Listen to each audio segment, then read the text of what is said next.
बिस्मिल्लाहिर्रहमानिर्रहीम। अस्सलाम वालेकुम। आज मैं आपको अपने तरीके से आलू और चने की रेसिपी बताऊंगी, तो आपने वीडियो को कंप्लीट देखना है। सबसे पहले मैं आधा पाव के करीब उबले हुए चने लूँगी। इसका जो है मैंने थोड़ा सा पानी भी डाल लिया, जो उबालते हुए मैंने इसमें यूज़ किया था। और ये टमाटर है, टमाटर 2 अदद है, इसके छिलके मैंने निकाल दिए हैं। और मसालों में अदरक लहसुन का पेस्ट 1 चाय का चम्मच, आधा चाय का चम्मच कुटी लाल मिर्च, आधा चाय का चम्मच पिसी लाल मिर्च, आधा चाय का चम्मच हल्दी पाउडर है, एक खाने का चम्मच है सूखा धनिया और नमक हस्बे ज़रूरत।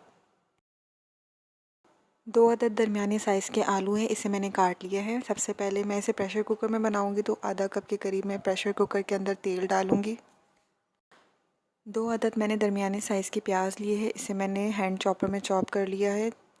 और प्याज को जो है वो मैं तेल के अंदर डाल दूँगी और इसका कलर चेंज हो जाने तक मैं इसे फ्राई कर लूँगी। प्याज का कलर जो है वो चेंज होना शुरू हो गया है। अब मैं इसके अंदर डाल दूँगी ज़ीरा, जो कि मैंने डाला है 1 खाने का चम्मच। और ज़ीरा को भी जो है वो मैं 1 मिनट के लिए प्याज के साथ फ्राई कर लूँगी।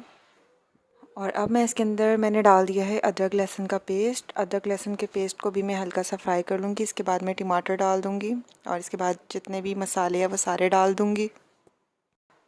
सारी चीज़ें डालने के बाद अच्छी तरह से इसको मैं मिक्स कर दूँगी। और अब मैंने इसको जो है मसाले को अच्छे से भूनना है।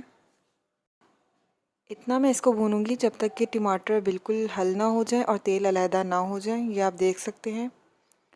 और मैंने इसे इतना भून लिया है कि टमाटर घुल गए हैं। और अभी और इतना भूनूंगी कि इसमें से तेल अलहदा हो जाए।